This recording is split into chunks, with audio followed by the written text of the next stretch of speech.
નમસ્કાર, હું નિકિતા. આજે આપણે બંધારણની ચાલતી સિરીઝમાં ચોથો મહત્વનો ટોપિક, જેનું નામ છે બંધારણ સભાનો ઇતિહાસના, આપણે 30 મહત્વના MCQ જોઈશું કે જે ગુજરાત ગવર્મેન્ટની આવનારી એક્ઝામ જેવી કે GPSC ક્લાસ 1, 2, GSSSB, GPSSB ના અલગ અલગ લેવલ પ્રમાણેના રહેશે. અને હા મિત્રો, વિડીયોને એન્ડ સુધી જોજો, કેમ કે વિડીયોના એન્ડમાં હું તમને સવાલ પૂછીશ અને જેનો જવાબ છે એ તમારે મને કમેન્ટ સેક્શનની અંદર આપવાનો રહેશે.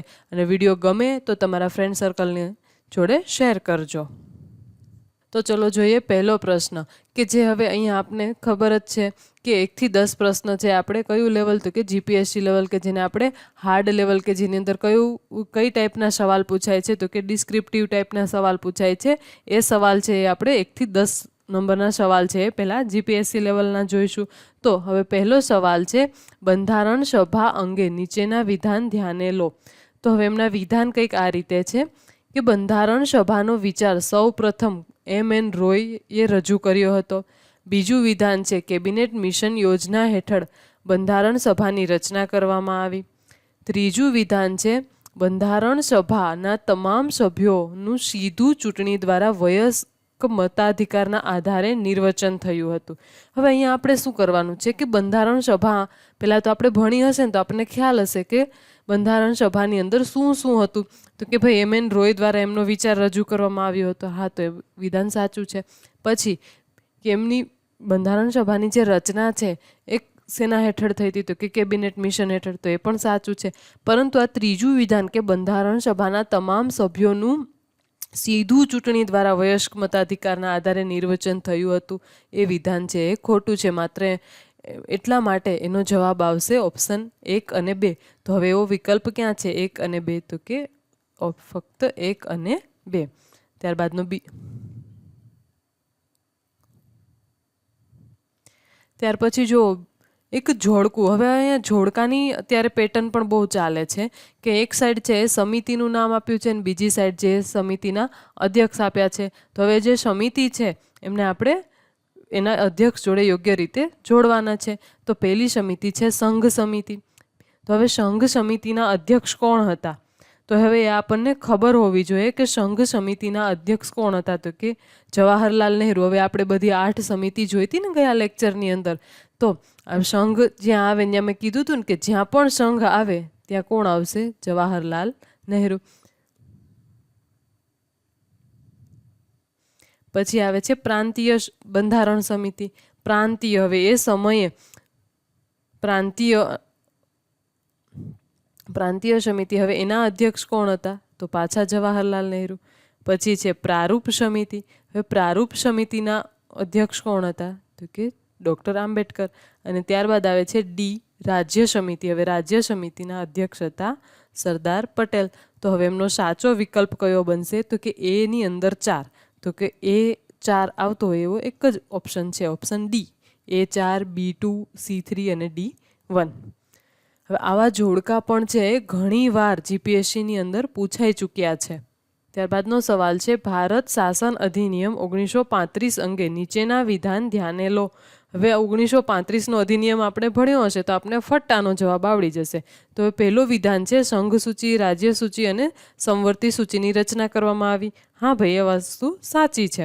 પછી બીજું વિધાન છે, પ્રાંતીય સ્વાયત્તતા આપવામાં આવી. પ્રાંતીય સ્વાયત્તતા છે એ આપવામાં આવી. હા, એ પણ આપી હતી. પછી ત્રીજું છે, કેન્દ્રમાં દ્વિશાસન લાગુ કરવામાં આવ્યું અને તેને સફળતાપૂર્વક અમલમાં આવ્યું. તો કે આ વસ્તુ કરવામાં આવી હતી, પરંતુ કયા અધિનિયમ હેઠળ કરવામાં આવી હતી તે તમારે મને કમેન્ટ સેક્શનની અંદર કહેવાનું છે. 1935નો જે અધિનિયમ છે એમના હેઠળ નહોતી કરવામાં આવી. બરાબર છે. તો હવે 1 અને 2 એવો ઓપ્શન ક્યાંય આવતો હોય તો એ છે ઓપ્શન સી, કે 1 અને 2. ત્યારબાદનો ચોથો સવાલ છે, ભારત શાસન અધિનિયમ 1935 વિશે નીચે પૈકી કયું યોગ્ય રીતે મેળ ખાતું નથી? તો હવે અહીંયા સંઘ સમિતિ, જવાહરલાલ નહેરુ. પ્રારૂપ સમિતિ, આંબેડકર. પ્રાંતીય બંધારણીય સમિતિ. તો પ્રાંતીય બંધારણીય સમિતિ છે એના અધ્યક્ષ કોણ હતા? તો આપણે આગળ જ જોયું ને કોણ હતા પ્રાંતીય બંધારણીય સમિતિના અધ્યક્ષ? તો હતા જવાહરલાલ નહેરુ છે એ પ્રાંતીય બંધારણીય સમિતિના અધ્યક્ષ હતા. માટે છે ઓપ્શન ડી છે એ ખોટો છે, એટલે મેળ નથી ખાતો. સલાહકાર સમિતિ સરદાર પટેલ, તો એમનો જવાબ આવશે ઓપ્શન સી, પ્રાંતીય બંધારણીય સમિતિ. ત્યાર પછીનો સવાલ છે, બંધારણ સભાની પ્રથમ બેઠક અંગે નીચેના વિધાન ધ્યાને લો. તો હવે પહેલું વિધાન છે, પ્રથમ બેઠક 9 ડિસેમ્બર 1946ના રોજ મળી હતી. બીજું વિધાન છે, મુસ્લિમ લીગે તેનો બહિષ્કાર કર્યો હતો. ત્રીજું વિધાન છે, ડૉક્ટર રાજેન્દ્ર પ્રસાદ અસ્થાયી અધ્યક્ષ હતા. તો ઉપર પૈકી ક્યાં અથવા તો કયું વિધાન સાચું છે તે આપણે કહેવાનું છે. તો એમનો સાચો જવાબ આવશે ઓપ્શન એ, ફક્ત 1 અને 3, કેમ કે એમની પ્રથમ બેઠક છે 9 ડિસેમ્બરે મળી હતી અને એમના અસ્થાયી અધ્યક્ષ તરીકે રાજેન્દ્ર પ્રસાદની વરણી થઈ હતી અને મુસ્લિમ લીગે છે એમનો બહિષ્કાર કર્યો ન હતો. હવે ત્યારબાદ છઠ્ઠો સવાલ આવે છે, ભારતીય સ્વતંત્રતા અધિનિયમ 1947 પછી બંધારણ સભા અંગે નીચેના વિધાન ધ્યાને લો. તો એમનું પહેલું વિધાન છે, બંધારણ સભા વિધાનસભા તરીકે પણ કાર્ય કરતી હતી. બીજું વિધાન છે બ્રિટિશ સંસદને બંધારણમાં ફેરફાર કરવાનો અધિકાર રહ્યો. ત્રીજું વિધાન છે, બંધારણ સભા સાર્વભૌમ સંસ્થા બની. તો એમાં શું કીધું છે કે સાચો વિકલ્પ આપણે પસંદ કરવાનો છે. તો હવે આ સમયે છે ખાલી ને ખાલી બંધારણ સભાનું જ રચનાની વાત થતી હતી, કોઈ વિધાનસભાની કે વિધાન પરિષદની કોઈ જ રચનાની કે કોઈ વાત નહોતી થતી. એટલા માટે ફક્ત 2 અને 3 જે વિકલ્પો છે એ જ સાચા છે. તો એમનો જવાબ આવશે ઓપ્શન બી, 2 અને 3. ત્યારબાદનો સવાલ છે, નીચેનામાંથી કઈ ઘટના સૌથી છેલ્લે બની. હવે જો અહીંયા ઘટનાઓ આપી છે, પરંતુ આ ઘટનાનો છે ને આપણે યોગ્ય ક્રમ ગોઠવવાનો છે. હવે એ ક્રમ કઈ રીતે આપણને યાદ રહેશે કે જો આપણને ઈસવીસન છે એ યાદ હશે તો આપણે આ ઘટનાઓ છે ને આપણે યોગ્ય રીતે ગોઠવી શકીશું. તો હવે અહીંયા જુઓ, પહેલાં તો સૌ પ્રથમ અહીંયા શું કીધું છે કે ઉદ્દેશ્ય પ્રસ્તાવ રજૂ થયો. તો હવે ઉદ્દેશ્ય પ્રસ્તાવ છે ક્યારે રજૂ થયો ને એ આપણને ખબર હોય ને તો આપણે ફટકાઈ શકીએ. તો હવે અહીંયા શું છે કે 13 ડિસેમ્બર 1946ના રોજ છે એ ઉદ્દેશ્ય પ્રસ્તાવ રજૂ થાય છે. ત્યારબાદ શું છે કે બંધારણ સભાની પ્રથમ બેઠક, તો હવે એ પણ ક્યારે મળે છે, 9 ડિસેમ્બર 1946ના રોજ. અને રાષ્ટ્રધ્વજ સ્વીકારવામાં, હવે રાષ્ટ્રધ્વજ ક્યારે સ્વીકારવામાં આવશે તો કે 22 જુલાઈ 1947માં છે એ આપણો રાષ્ટ્રધ્વજ છે એ સ્વીકારવામાં આવ્યો હતો. પછી આવે છે બંધારણ સ્વીકારવું. હવે બંધારણ ક્યારે સ્વીકાર્યું હતું તો કે 26 નવેમ્બર 1949ના રોજ છે એ.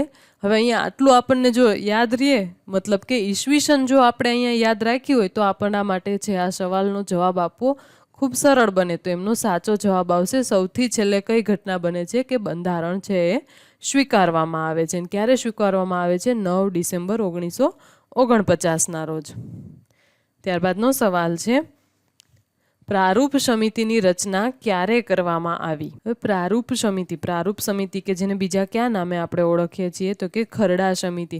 હવે ખરડા સમિતિની રચના કરવામાં આવે છે 29 ઓગસ્ટ 1947ના રોજ. પછીનો સવાલ છે, બંધારણ સભા દ્વારા રાષ્ટ્રીય ગાન અને રાષ્ટ્રીય ગીત ક્યારે સ્વીકારવામાં આવ્યા. હવે રાષ્ટ્રીય ગાન અને રાષ્ટ્રીય ગીત બંને છે એ 24 જાન્યુઆરી 1950ના રોજ સ્વીકારવામાં આવે છે. હવે ત્યારબાદનો જીપીએસસી લેવલનો છેલ્લો સવાલ, અને હું કહું છું અત્યાર સુધીના જે સવાલની જે પેટર્ન છે એમના મુજબનો ખૂબ મહત્વનો સવાલ છે કે નીચેના વ્યક્તિત્વ અને તેમની સાથે સંકળાયેલી ઘટના છે એમને મેળવવાની છે. હવે આ બધા છે એ વ્યક્તિના નામ છે અને તેમની સાથે સંકળાયેલી આ બધી ઘટના છે. તો હવે પહેલાં છે લોર્ડ કેનિંગ. હવે લોર્ડ કેનિંગ છે એ આ જોડકામાંથી આપણે જોવાનું કે લોર્ડ કેનિંગ છે એ કઈ વસ્તુ સાથે સંકળાયેલા હતા. તો કે લોર્ડ કેનિંગ છે એ આપણા ભારતના સૌપ્રથમ કોણ હતા, વાઇસરોય હતા. પછી લોર્ડ મિન્ટો છે શેની સાથે સંકળાયેલા હતા તો કે સાંપ્રદાયિક ચૂંટણી સાથે છે એ સંકળાયેલા હતા. પછી ત્રીજું આવે છે રેમ્સે મેકડોનાલ્ડ કે જે આપણને ખબર છે કોમ્યુનલ એવોર્ડ સાથે સંકળાયેલા છે. અને ક્લાઇમેન્ટ એટલી કે જે બ્રિટિશ શાસન સમાપ્ત કરવાની જેમણે જાહેરાત કરી હતી. તો હવે એમનો સાચો જવાબ આવશે ABCD, મતલબ કે ઓપ્શન એ છે એ સાચો જવાબ છે. હવે આ તો હતા જીપીએસસી લેવલના સવાલ. હવે ત્યારબાદ આવે છે એનાથી એક ઓછું હાર્ડ લેવલ મતલબ કે મીડિયમ લેવલ, કે જેના આપણે 10 સવાલ જોઈશું, કે જેને આપણે GSSSB અથવા તો GPSSB લેવલ કહી શકીએ. હવે આ લેવલના આપણે 10 સવાલની અંદર પહેલું સવાલ જોઈએ કે મુસ્લિમ લીગે બંધારણ સભાની પ્રથમ બેઠકનો બહિષ્કાર શા માટે કર્યો હતો? મુસ્લિમ લીગે શું કામ કર્યો હતો? તો કે એમને શું જોતું હતું? અલગ પાકિસ્તાનની માંગણી કરી હતી, અને ભારત અને પાકિસ્તાન એમ બે અલગ અલગ દેશ જોતા હતા. ત્યારબાદનો સવાલ છે, બંધારણ સભાએ કુલ કેટલા સત્રો યોજ્યા હતા? બંધારણ સભાએ કુલ કેટલા સત્રો યોજ્યા હતા? બંધારણ બનાવવા માટે છે એ કુલ કેટલા સત્રોની રચના થઈ હતી? તો કે 11 સત્રોની રચના છે એ થઈ હતી. ત્યારબાદનો સવાલ છે, બંધારણનો પ્રથમ મુસદ્દો ક્યારે પ્રકાશિત થયો હતો? હવે બંધારણનો પ્રથમ મુસદ્દો છે એ ફેબ્રુઆરી 1948ની અંદર છે એ પ્રકાશિત થયો હતો. તેમનો સાચો જવાબ છે ઓપ્શન સી. ત્યારબાદનો સવાલ છે, પ્રારૂપ સમિતિની રચના ક્યારે કરવામાં આવી? મતલબ ખરડા સમિતિની રચના 29 ઓગસ્ટ 1947ના રોજ કરવામાં આવી. હવે તમને આ વિડીયો લેક્ચરની અંદર ગમે તો છે ને, મજા તો આવે છે ને, તો કમેન્ટ કરતા રહેજો, વિડીયોને લાઈક કરતા રહેજો, જેથી કરીને મને પણ આવા વિડીયો બનાવવાનું મન થાય. ત્યારબાદનો સવાલ છે, નીચેનામાંથી કઈ સમિતિના અધ્યક્ષ છે સરદાર પટેલ હતા? હવે સરદાર પટેલ જ્યાં પણ આવે ત્યાં પ્રાંતીય અથવા તો જે કંઈ દેશી રજવાડાઓ હતા એને એક કર્યા હતા. મતલબ કે નાના નાના જે રજવાડા છે, મતલબ અલગ અલગ પ્રાંત છે, એમને એક કર્યા હતા, એટલા માટે પ્રાંતીય બંધારણીય સમિતિના અધ્યક્ષ હતા. ત્યારબાદનો સવાલ છે, બંધારણ સભાની પ્રથમ બેઠકમાં કેટલા સભ્યોએ ભાગ લીધો હતો? હવે બંધારણ સભાની પ્રથમ બેઠક હતી ત્યારે 211 સભ્યોએ ભાગ લીધો હતો. ટોટલ 289 સભ્યો હતા, એમાંથી 211 સભ્યોએ પ્રથમ બેઠકની અંદર ભાગ લીધો હતો. પછી આવે છે, બંધારણ સભાના ઉપાધ્યક્ષ કોણ હતા? જ્યારે બંધારણ સભાની રચના કરવામાં આવી હતી ત્યારે એમના ઉપાધ્યક્ષ હતા H.C. મુખર્જી છે એ બંધારણ સભાના ઉપાધ્યક્ષ હતા. પછી આવે છે, બંધારણ સભાના બંધારણીય સલાહકાર કોણ હતા? તો આપણને આંખ વિશેને કોઈ પૂછે ને તો સર BN રાવ છે એ બંધારણીય સલાહકાર હતા. પછી આવે છે, બંધારણ સભાની મૂળ બંધારણ સભામાં મૂળ કુલ કેટલી બંધારણ સભાની મૂળ કુલ સભ્ય સંખ્યા કેટલી હતી? ટોટલ સભ્ય સંખ્યા કેટલી હતી?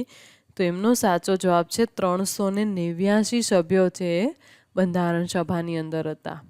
હવે મીડિયમ લેવલનો છેલ્લો સવાલ, અને એ છે, બંધારણ સભાની રચના કઈ યોજનાના આધારે થઈ હતી?